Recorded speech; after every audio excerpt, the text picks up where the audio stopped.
Begin by unplugging the air intake sensor.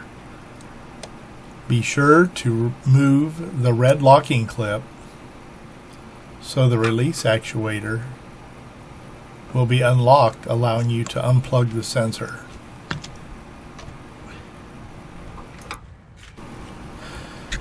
You can now loosen the clamp to the air induction tube that holds it onto the throttle body. Don't forget to remove all of your crankcase ventilation hoses from the throttle body and from the air induction tube. Take note that with the air temperature sensor unplugged, if you turn the key on, it will set a check engine light that will remain there for the next 2 or 3 starts. Now gently twist the air induction tube after you've removed it from the filter until it breaks loose from the throttle body and can be removed and set aside. Next, we're going to remove the plastic cover from the throttle body cable attachment. This looks like a Phillips head screw, but it's really just a locking device. When you pull it out, it will release this retainer and you can remove the cover. Pull this out and set it aside. It's located where you see the white arrow.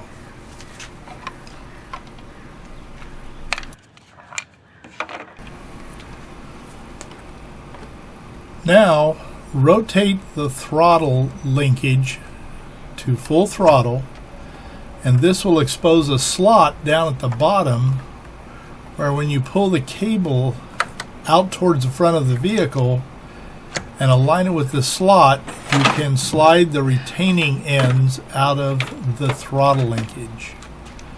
Now with a pair of needle nose pliers, gently squeeze together the 2 tabs that hold it in this bracket and then pull it out of the bracket and set it aside. Do this with the transmission cable as well.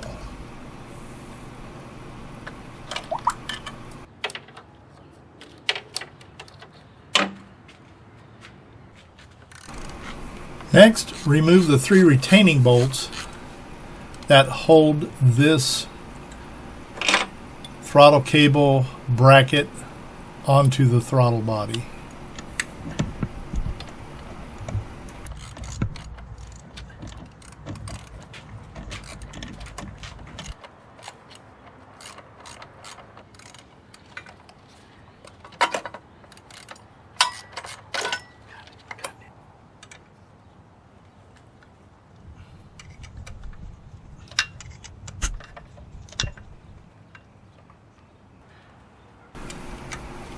Now we can remove the bolts holding this shield into place.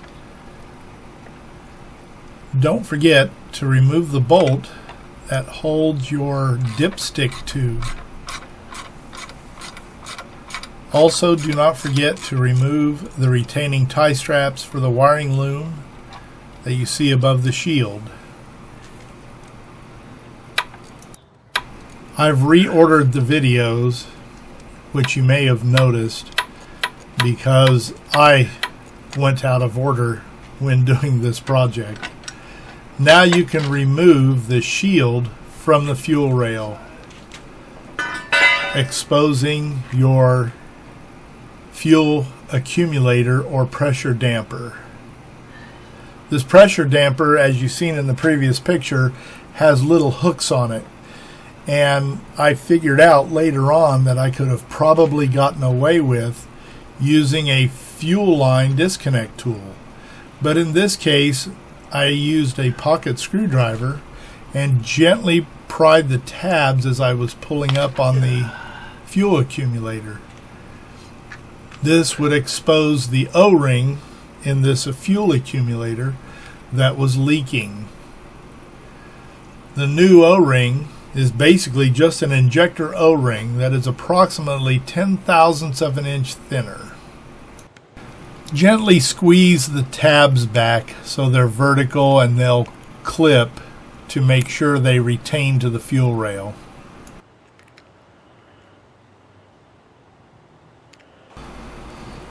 I lubricate the O-ring with a little bit of light oil. Then I place it back onto the fuel rail, making sure that the O-ring goes into the fuel rail. Now, because I've gently bent back the retaining legs on this, I will take a socket and gently tap on it with a plastic hammer until the fuel accumulator seats and snaps into place. Now we'll go in and try it and see if it At this point, ready? I can then turn the ignition on and look for leaks. Again, with the air temperature sensor being unplugged, it did cause the check engine light to remain on for the next 2 or 3 engine starts.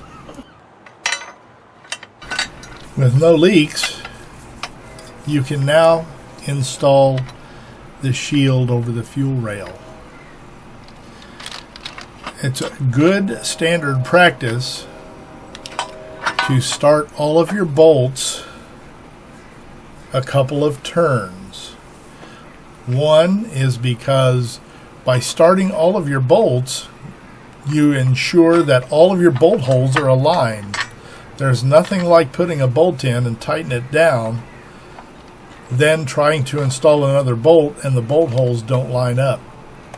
So install all of your bolts, a couple of threads, that way, or a couple of turns, that way you're sure that you don't cross any threads and strip a bolt, and that all the holes line up. Then go back and tighten up the bolts. Because this engine had 237,000 miles on it, I went ahead and used a new tie strap because the retaining clip with the tie strap on it broke, and I wanted to make sure to secure the wiring loom on this shield as it was from the factory. Now this tie strap with the retainer is in good shape, so I just snapped it into place.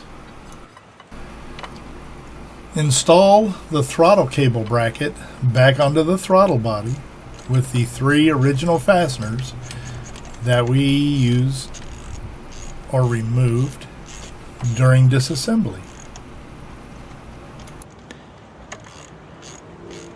Started so you don't cross-thread them.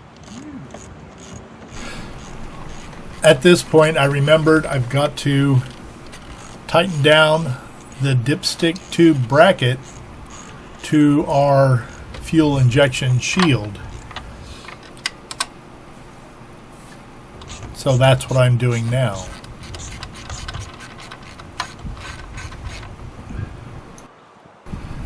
Now we will install our transmission throttle cable by snapping it into the bracket, and then our throttle pedal cable. Rotate the throttle plate to full wide open, slide the cable ends in the hole at the end, and pull the cable so it lines up with the slot on the end. Once they are inserted, let go of the throttle, and now install the throttle cable and throttle linkage cover.